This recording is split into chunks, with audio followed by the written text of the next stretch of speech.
Como os irmãos sabem, tentamos fazer a transmissão da nossa escola bíblica dominical ao vivo a partir das 9 horas da manhã. Mas tivemos alguns problemas, o computador estava dando a tela azul e reiniciando, fez isso por 2 vezes, e eu achei por bem então gravar a aula, passar o link para os irmãos. Lembrando dos nossos avisos, hoje à noite teremos culto ao Senhor a partir das 19 horas, culto presencial na Igreja Presbiteriana da Expansão, na QR 429, culto com louvor, com adoração, com ministração dos sacramentos, teremos batismo e Santa Ceia, e você é nosso convidado. Aguardamos.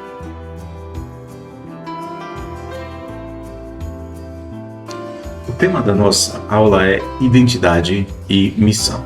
Hoje nós vamos abordar um problema, que é o problema de que muito provavelmente hoje nós temos muito mais conhecimento e muito menos obediência. Será se este é mesmo um dos problemas da igreja? Eu acredito que seja um problema atual.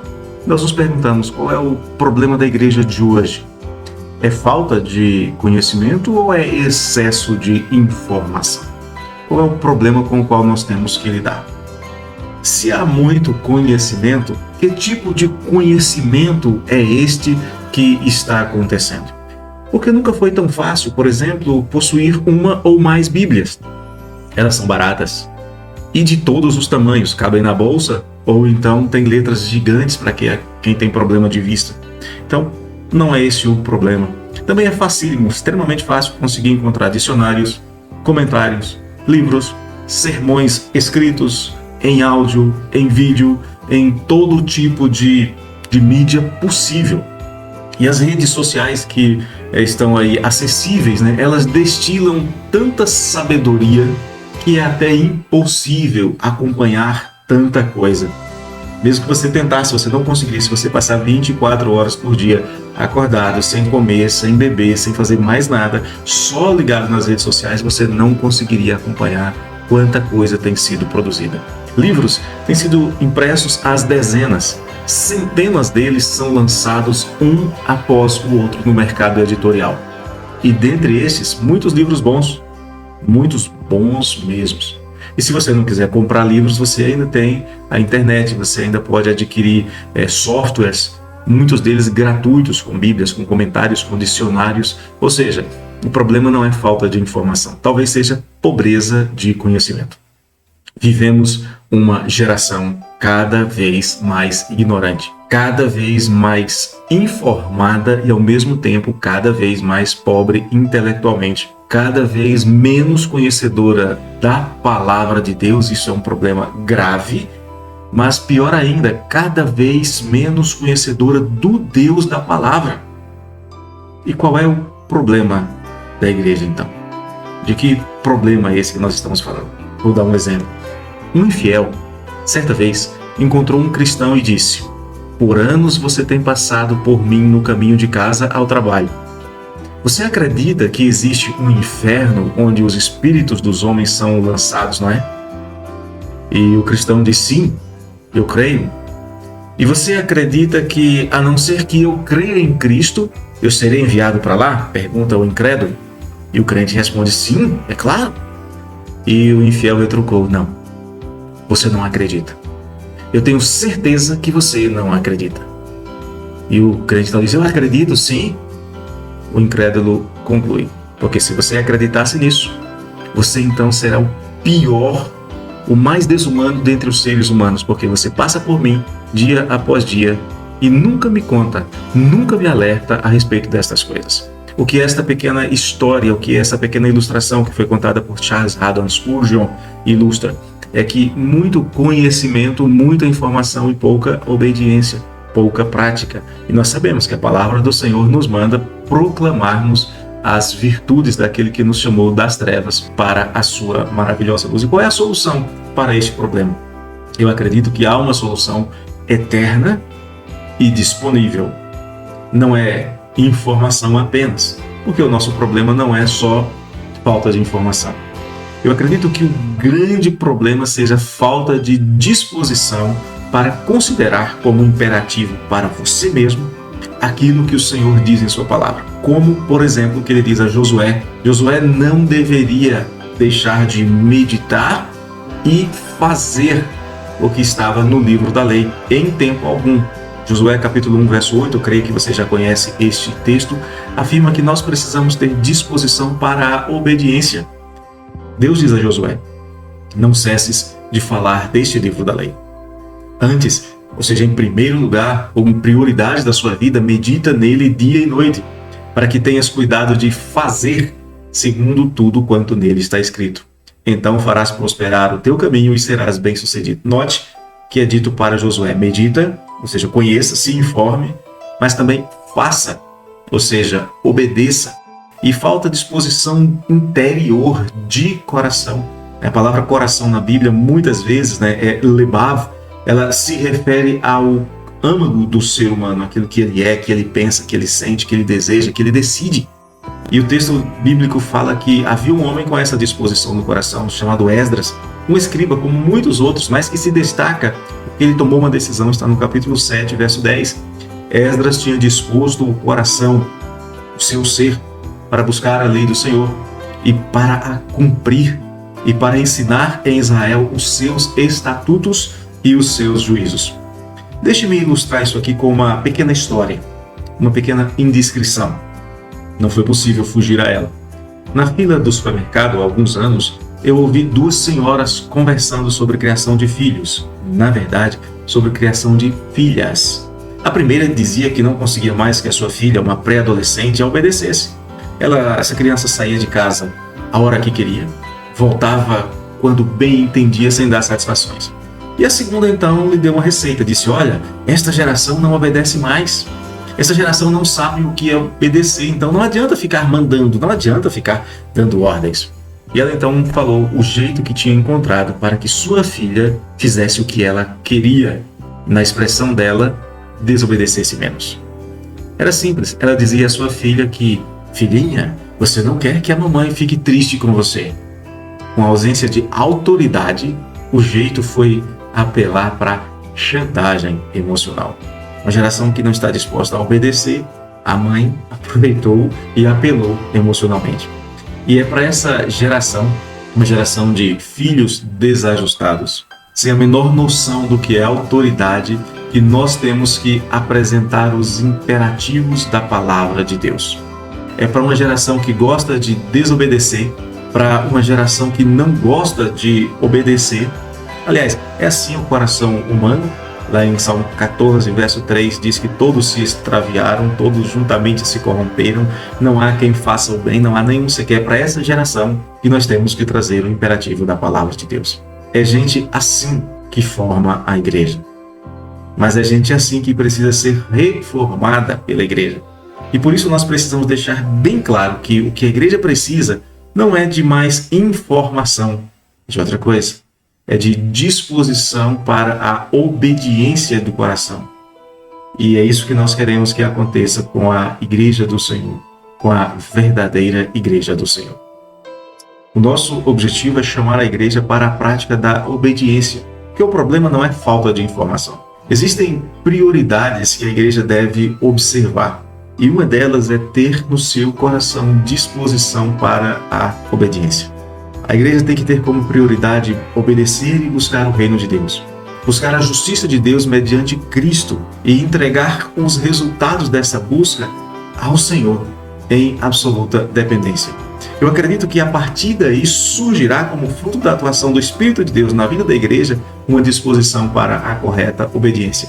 Mas não uma obediência qualquer, mas uma obediência integral, como ocorreu no coração de Esdras, que nós já mencionamos, que estava disposto a buscar, cumprir e ensinar a lei do Senhor em Israel. Isso mesmo em ambiente hostil à sua fé. Esdras já vivia essa disposição em Babilônia e também vai viver em Judá, mesmo nos primeiros dias de reconstrução, com oposição dos judeus, com oposição dos gentios que ali habitavam. Depois Neemias chega para ajudá-lo e ainda assim havia grande oposição. Note que a igreja não é como o que se dizia, por exemplo, da seleção brasileira de futebol em 1970. Segundo os relatos dos boleiros daquela época, quando o técnico João Saldanha foi perguntado sobre como é que ele fazia para escalar um time com tantas estrelas, com tantos craques, como é que ele dava as orientações técnicas sobre o que cada um deveria fazer, ele disse: olha, eu simplesmente escolho os 11 e eles entram em campo e fazem o que sabem de melhor. Pode até ser verdade que isso tenha acontecido, e pode até ter dado certo com a seleção de 1970. Mas, quando o povo de Deus caminhou dessa maneira, cada um fazendo o que bem entendia, o resultado não foi bom. O resultado foi um fracasso absoluto, como nós podemos ver no livro de Juízes, em um período de 200 e poucos anos, em que o que imperou foi a pior bagunça possível no meio do povo de Deus. Assim, o chamado de Deus para nós é vivermos com ordem, ouvindo e obedecendo. O chamado de Deus para a igreja é o mesmo que foi feito para Israel. Se Israel ouvisse e obedecesse, comeria o melhor da terra. Mas se permanecesse na sua rebelião, sofreria uma punição inescapável. E não era o profeta Isaías simplesmente quem dizia, mas era Deus quem falava através de Isaías, como você pode ver no capítulo 1, versos 19 e 20. Se quiserdes e me ouvirdes, comereis o melhor dessa terra. Mas se recusardes e fordes rebeldes, sereis devorados à espada, porque a boca do Senhor o disse. Lamentavelmente, o conhecimento que a igreja tem adquirido tem se mostrado muito mais informativo do que autoritativo, muito mais lúdico, descritivo, intelectivo do que o que realmente deve ser. Conhecimento da palavra de Deus requer obediência, porque a palavra de Deus é imperativa. A Bíblia, a palavra de Deus, diz o que deve ser feito, o que o crente deve fazer. E é muito importante que a igreja considere como prioridade absoluta ouvir e obedecer ao Senhor conforme Ele instrui na sua palavra. Colocar em prática, aplicar na sua vida prática aquilo que o Senhor ordena, porque é isso que o Senhor quer. Esta obediência é exigida pelo Senhor em pelo menos 3 áreas concretas da vida da igreja. E às vezes eu ouço cristãos dizendo, não sei o que fazer, não sei como aplicar a Bíblia à minha vida. Nós vamos apresentar então 3 áreas onde ela pode ser, sim, eficientemente aplicada. Áreas onde não há a menor dúvida sobre o que fazer, sobre como fazer. São 3 ações prioritárias que a igreja jamais deve desconsiderar. Se quiser, naquele dia final, ouvir do Senhor, muito bom, servo bom e fiel. Veja só o que a palavra de Deus diz em Mateus 28, versos 16 a 20. Seguiram os 11 discípulos para a Galiléia, para o monte que Jesus lhes designara. E quando ouviram, o adoraram, mas alguns duvidaram. Jesus, aproximando-se, falou-lhes, dizendo, toda autoridade me foi dada no céu e na terra. Ide, portanto, fazei discípulos de todas as nações, batizando-os em nome do Pai, e do Filho e do Espírito Santo, ensinando-os a guardar todas as coisas que vos tenho ordenado. E eis que estou convosco todos os dias, até a consumação do século. Note que nós temos aqui uma expressão, uma conclusão do discipulado de Jesus para com os seus discípulos. O texto que nós lemos fala sobre obediência, ele já começa falando sobre obediência. Os discípulos foram para onde o Senhor Jesus havia ordenado que eles fossem. Os 11 discípulos restantes, já que Judas Iscariotes havia se matado, foram para a Galiléia, para o monte que Jesus lhes designara. Ou seja, eles estavam obedecendo a uma ordem clara do Senhor Jesus. E a primeira atitude dos 11 ao verem Jesus foi dar-lhe a honra que lhe é devida. Isto é, o adoraram, reconheceram a sua divindade. Ao mesmo tempo, alguns deles tinham algumas dúvidas no coração. É interessante você observar isso. Eles estavam diante do Senhor e o adoraram, mas havia dúvidas em seu coração. Há muitos que estão na igreja, vão para os cultos, louvam, adoram, cantam, cheios de dúvidas no coração. Mas estas dúvidas precisam ser superadas e foram superadas porque eles estavam na presença do Senhor. Eles tinham consciência de que aquele que estava ali era o seu Senhor Jesus. Mas como você pode fazer para que, mesmo com dúvidas, você cresça espiritualmente? Simples. Lembre-se de que você está diante daquele que tem toda a autoridade. Toda a autoridade nos céus e na terra. A primeira atitude dos 11 foi adoração, mesmo com dúvida no coração. Eles não tinham dúvidas a respeito da divindade de Jesus. Eles não tinham dúvidas a respeito de quem era que estava diante deles. Como muitos, provavelmente eles tinham dúvidas a respeito do propósito de estarem ali. E o que iriam fazer na sequência, para onde iriam, que rumo as suas vidas deveriam tomar após terem estado com Jesus. O texto não diz que dúvidas eram estas exatamente, E Mateus, que é testemunha ocular do fato, também não nos diz nada além disso. Eles adoraram a Jesus, foram para o culto. Mas e agora? O que vem depois? Jesus não lhes deixa sem resposta. Ele não lhes deixa sem a resposta que tanto necessitavam. Como ele mesmo foi enviado, agora ele os enviava sob uma autoridade superior. Como ele foi enviado na autoridade do Pai, agora ele lhes afirma que os enviava, que os mandava, porque ele afirma possuir uma autoridade que ninguém mais na terra possui. Ele diz que possuía toda a autoridade nos céus e na terra. E os discípulos sabiam disso. Já haviam visto ele ressuscitar morto, ordenar que os ventos e o mar se acalmassem. Sim, os discípulos sabiam que Jesus era o verdadeiro Deus. Jesus recebia a adoração que lhe era devida e, obviamente, tinha autoridade para ordenar. E com a autoridade divina, o Senhor Jesus envia os seus discípulos com uma missão muito específica. E é neste envio que nós vamos encontrar a tarefa prioritária da igreja, que já adora o Senhor Jesus, que já o reconhece como o seu Senhor, que já foi discipulada pelo Senhor Jesus. E que missão é essa? Fazer discípulos. A obediência não produz adoração. Na verdade, é a adoração, o reconhecimento de que Jesus é o Senhor Deus, que possui toda a autoridade, que vai levar à obediência, que leva o crente a obedecer, a fazer discípulos, a zelar pela palavra e a valorizar a presença de Jesus. Se você está como aqueles que estão na presença do Senhor e o adoram, mas ainda não sabem o que fazer, ainda tem dúvidas, lembre-se, Jesus possui toda a autoridade nos céus e na terra. Jesus deu para a igreja, para você, igreja, uma missão muito específica, muito clara, que é fazer discípulos de todas as nações, ensinando-os a guardar tudo quanto você já aprendeu, ou seja, transmitir o conhecimento que você tem, que você vive, zelar pela palavra, não se desviar nem para a direita, nem para a esquerda, e sempre, em todo o tempo, valorizar a presença de Jesus, porque ele afirma que estará com a sua igreja, que está com a sua igreja todos os dias, até a consumação dos séculos. Não se esqueça dessas coisas. Você deve fazer discípulos, você deve zelar pela palavra e você deve se lembrar que o Senhor está com você todos os dias até a consumação dos séculos. Nós vamos encerrar por aqui, lembrando das nossas atividades semanais. Na próxima quarta-feira, põe na sua agenda, através do Meet, nós temos a nossa sala de oração.